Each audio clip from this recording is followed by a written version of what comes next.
நேயர்களுக்கு வணக்கம்.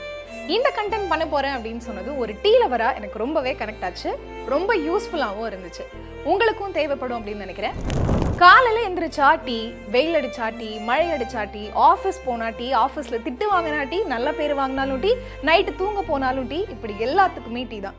இப்படி என்ன மாதிரி நிறைய பேருக்கு இஞ்சியோ ஏலக்காயோ போட்டு கமகமன்னு ஒரு டீயை போடலைன்னா அன்னைக்கு பொழுதே போகாது.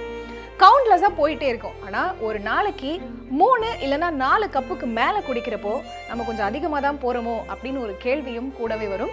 ஸோ இதை பற்றி பிரபல ஊட்டச்சத்து நிபுணர் ஒருத்தவங்க தேநீர் அருந்துறதுக்கு ஒரு சரியான அளவு இருக்கிறதா சொல்லியிருக்காங்க. நீங்கள் ஒரு நார்மலான பர்சனாக இருந்தால் ஒரு நாளைக்கு 2-3 கப்புக்கு மேலே தேநீர் அருந்தக்கூடாது அப்படின்னு ஒரு இன்டர்வியூவில் சொல்லியிருக்காங்க. அது மட்டும் இல்லாமல் காலையில் வெறும் வயிற்றுல டீ குடிக்கிறத தவிர்க்க சொல்லியிருக்காங்க.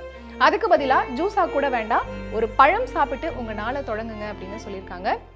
உறைந்த பழங்கள் வேண்டாம், உப்பு சர்க்கரை சாட் மசாலா சேர்க்காதீங்கன்னு சொல்லியிருக்காங்க. நிறைய பேருக்கு நைட்ல ஆர் ஈவினிங்க்கு மேலே டீ குடிக்கிற பழக்கம் இருக்கும். இதனால தூக்கம் கெட்டு போகுமா, அதனால தூக்கம் கெடாம இருக்க மாலை 4 மணிக்கு மேலே தேநீர் குடிக்கிறத தவிர்த்துக்கோங்க அப்படின்னு எச்சரிச்சிருக்காங்க. தேநீரை உணவுக்கு பதிலாக குடிக்கிறது அத்தியாவசியமான ஊட்டச்சத்துக்களை இழக்க வச்சிடும்னு சொல்லியிருக்காங்க.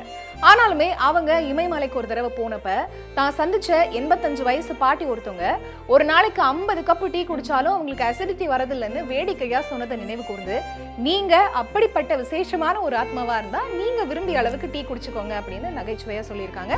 சோ டீ பிரியர்களே, அளவுக்கு மீறினா அமிர்தமும் நஞ்சுதான்னு புரிஞ்சுப்பீங்கன்னு நினைக்கிறேன்.